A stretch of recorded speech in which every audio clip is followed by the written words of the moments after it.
Okay. Okay. Okay.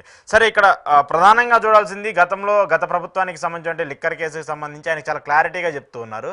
దాంతో పాటు ఈ విషయానికి సంబంధించి చుట్టూరు ఉన్నటువంటి వ్యక్తులకు సంబంధించి వాళ్ళు ఉన్నదే వేరే దానికి సంబంధించి అసలు లిక్కర్‌కి దానికి సంబంధించి ఏముంటది? రాజ్ కసిరెడ్డి కావచ్చు, ధనంజయ రెడ్డి కావచ్చు, అలాగే ఓఎస్‌డీ కృష్ణమోహన్ రెడ్డికి సంబంధించి కావచ్చు, ఈవెన్ విజయసాయి రెడ్డికి సంబంధించిన అంశాన్ని కూడా జగన్మోహన్ రెడ్డి ఫస్ట్ టైం చాలా క్లియర్ కట్‌గా ఒక్కోదాన్ని వివరిస్తూ పూర్తిగా మాట్లాడుకుంటూ వచ్చారు.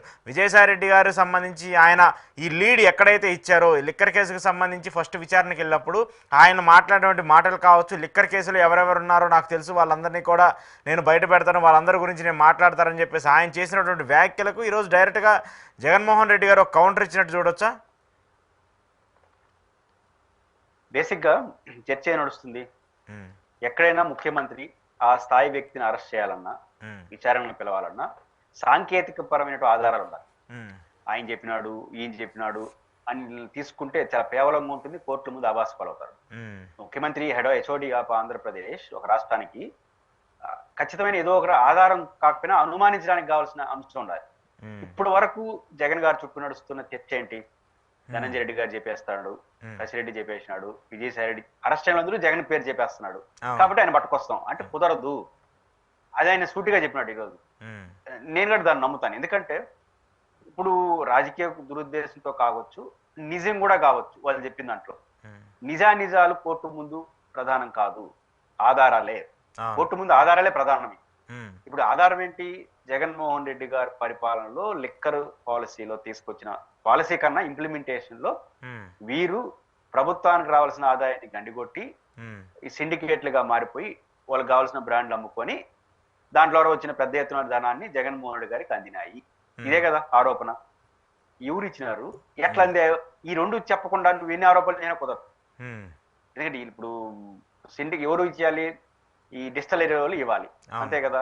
డిస్టలరీలో ఎవరైనా 20 మంది ఎవరైనా ఒకటి చెప్పినారా? ఇప్పుడు ఒక ఆయన అరెస్ట్ అయిన డిస్టలరీ నుంచి సజ్జలకు సంబంధించి, ఆయన నంద్యాలకు సంబంధించి సజ్జల శ్రీధర్ గారు. ఒకవేళ సజ్జల శ్రీధర్ గారు ఏమైనా మేము నంద్యాలలో ఉన్నటువంటి మా డిస్టలరీ నుంచి రెగ్యులర్ గా జగన్మోహన్ రెడ్డి గారి మీద భయపడి ఈయన కొత్తగా అరెస్ట్ అయినాడు కదా, ఆయన గోవిందప్పకి ఇచ్చినాం, గోవిందప్ప పోయి జగన్ గారికి ఇచ్చారంటే జగన్ గారు పంపిస్తే మేము ఇచ్చినాం అని అన్నాడు అనుకుందాం కాసేపు. ఇష్టల నుంచి ఎట్లా ఇచ్చావు డబ్బులు? దానికి ఏమో ఆధారం ఉండాలి కదా.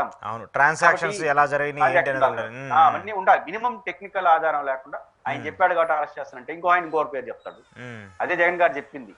బీజేపీ మోడీ గారి పేరు చెప్పేస్తే, అమిత్ షా గారి పేరు చెప్పేసి తీసుకెళ్లిపోతారా అని చెప్పింది. అందుకే ఇంగ్లీష్ లో చెప్పాడు, వాళ్ళకి అర్థం కావాలి. ఒక పాయింట్ ఏంటంటే బేసిక్ గా వీళ్ళు చెప్పేదాన్ని దేనికి పనికొస్తుందంటే విచారించడానికి పనికొస్తుంది. ఒక నోటీస్ ఇవ్వచ్చు జగన్మోహన్ రెడ్డి గారికి, సార్ మీ జగన్మోహన్ రెడ్డి గారు వీళ్ళందరూ మీ పేర్లు ఇట్లా చెప్తున్నారు, దీనికి సంబంధించి మీ వివరణ కావాలి. వివరణ తీసుకోవడానికి ఇట్లాంటి పనికొస్తాయి కానీ అరెస్ట్ చేయడానికి పనికిరావు. అంటే దాంట్లో నిజాలు తోలికి నేను అనట్లేదు. ఒక వ్యక్తి చెప్పిన దానికి ఏదైనా టెక్నికల్ ఆధారం ఉండాలి, ప్రూవ్ ఉండాలి.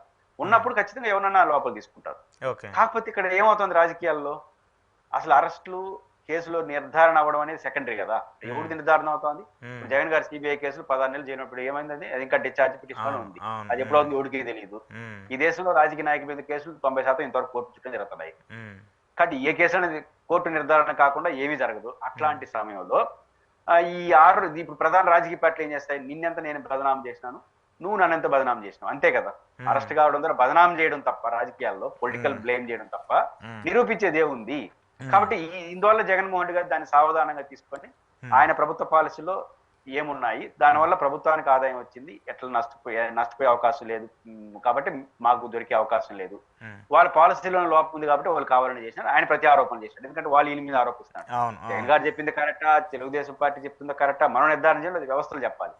కానీ బేసిక్ గా ఆయన కూడా ఇంతకు ముందు లాగా వాళ్ళు బురద జల్లితే, వాళ్ళు తిరిగితే తిట్టద్దని చెప్పడం, బురద జల్లితే లేదని సమాధానం చెప్పడం ఇంతవరకు జరిగింది. ఇప్పుడు జగన్ గారు వ్యూహం మార్చుకొని వాళ్ళ బురదకి సమాధానం చెప్పేదానికి 10% ప్రాధాన్యస్తే ఎదురుగోడవ కూడా 90% వేసినాడు. నీ పాలసీ సంగతి ఇది అని చెప్పడం ద్వారా అటాకింగ్ మోడ్ లోకి వెళ్తున్నాడు. వాళ్ళు వ్యూహం నుంచి బయటకు వచ్చేసి అటాకింగ్ మోడ్ లోకి. అప్పుడేమవుతుంది? ఈయన వాయిస్ సమాజంలోకి వెళ్తుంది, ఆయన వాయిస్ సమాజంలోకి వెళ్తుంది. మరి దేన్ని నమ్ముతారనేది ప్రజల విచక్షణకు సంబంధించిన అంశంగా మారిపోతుంది.